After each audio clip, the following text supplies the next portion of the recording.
Je lis du livre de Genèse chapitre 24 au verset 6 à 8 ce qui suit. Abraham lui dit, garde-toi d'y mener mon fils. L'Éternel, le Dieu du ciel, qui m'a fait sortir de la maison de mon père et de ma patrie, qui m'a parlé, qui m'a juré en disant, je donnerai ce pays à ta postérité, lui-même enverra son ange devant toi.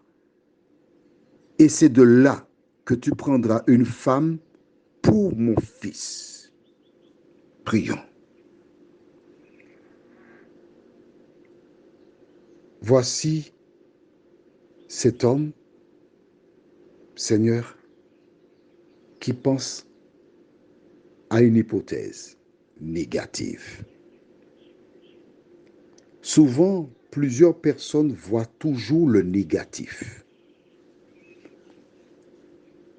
Mais celui qui est conduit par l'Éternel des armées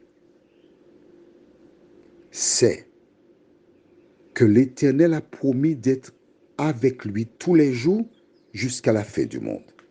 Voilà pourquoi donc, quand le serviteur pose cette question,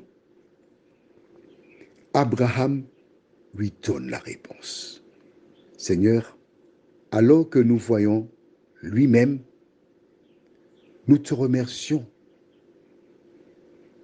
de nous aider à comprendre cela au nom de Jésus et pour ta gloire éternelle. Amen. Regarde bien. Abraham lui dit, garde-toi d'y mener mon fils. Ne fais pas ça. Pourquoi?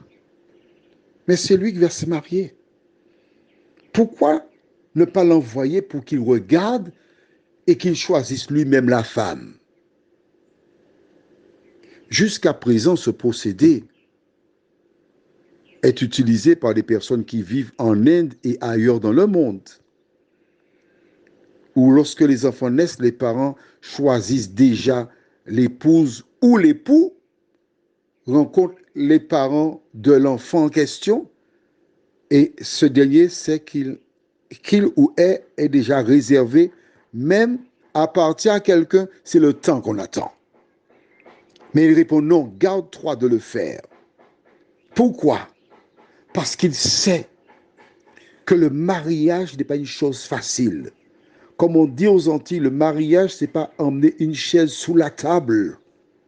Le mariage détermine l'avenir de ceux qui se marient ainsi que de ceux qui naissent de cette union.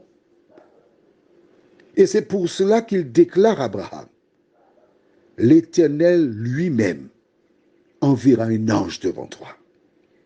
Vois-tu, le serviteur est en train de penser aux choses négatives. Il craint, mais Abraham sait que c'est quelque chose d'important pour son fils. Il sait que pour que son fils soit fidèle et aille jusqu'au bout, il ne peut pas avoir n'importe qui. Alors il se remet à l'Éternel. Il se remet à l'Éternel. Il compte sur lui parce que sans lui, il ne peut rien faire. Est-ce ainsi? Mais bien sûr. Prends ta Bible dans Exode chapitre 3. On va regarder quelque chose ensemble. Exode chapitre 3. Tandis que les enfants d'Israël se trouvaient en Égypte souffrant, Dieu parle à Moïse. Et que dit-il? Exode chapitre 3, tu as trouvé? Nous allons lire à partir du verset 7. L'Éternel dit, j'ai vu la souffrance de mon peuple qui est en Égypte, et j'ai entendu les cris que lui font pousser ses oppresseurs, car je connais ses douleurs. Je suis descendu pour le délivrer de la main des Égyptiens. Ce n'est pas Moïse qui a délivré les enfants d'Israël, mais c'est l'Éternel lui-même qui est descendu pour délivrer les enfants d'Israël. Cela nous montre bien lorsqu'Abraham déclare que l'Éternel lui-même descendra.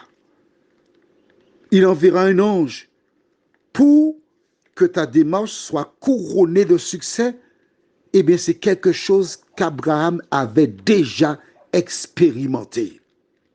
Tous aujourd'hui, nous l'expérimentons. Maintenant, qu'en est-il de toi? Nous avons parlé des enfants d'Israël, nous avons parlé d'Abraham, nous avons parlé de Moïse. Mais qu'en est-il de toi? Jésus s'adresse à toi dans Jean chapitre 15, verset 5. Toi qui aspires à fonder un foyer, il dit, je suis le sceptre, vous êtes les sarments.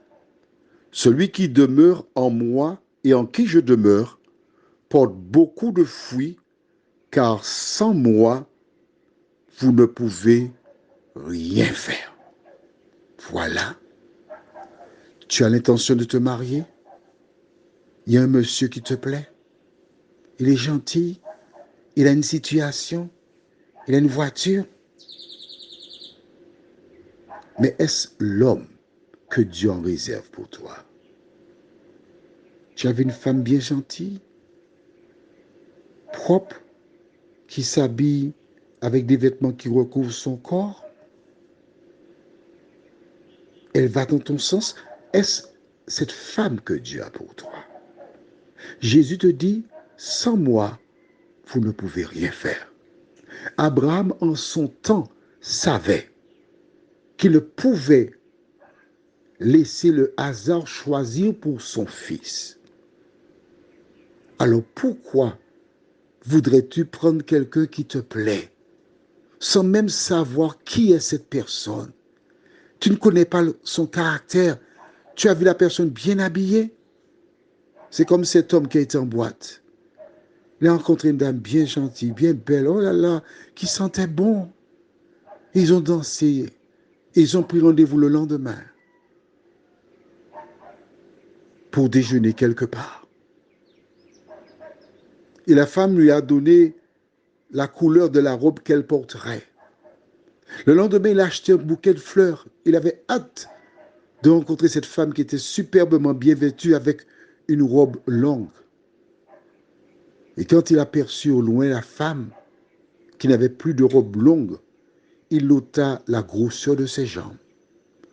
Il commença à voir différents défauts de fabrique, on appellera ça ainsi. Il a donné le bouquet de fleurs à la première femme qu'il rencontra et disparut sans laisser d'adresse.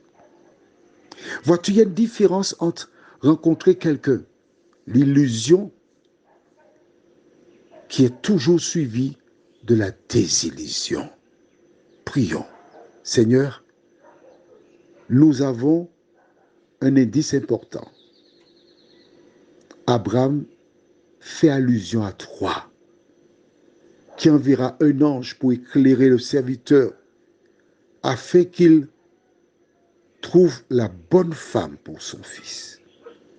Aide chaque jeune fille, chaque garçon en âge de se marier à prendre le temps pour réfléchir avant d'avancer ses pions. Aide chacun à comprendre que sans toi, nous ne pouvons rien faire. Donne la sagesse, ton esprit, afin qu'ils ne se mettent pas dans des situations compliquées, nous t'en prions. Au nom de Jésus, pour ta gloire éternelle. Amen. Je te souhaite de bien réfléchir, tout en souhaitant une bonne nuit.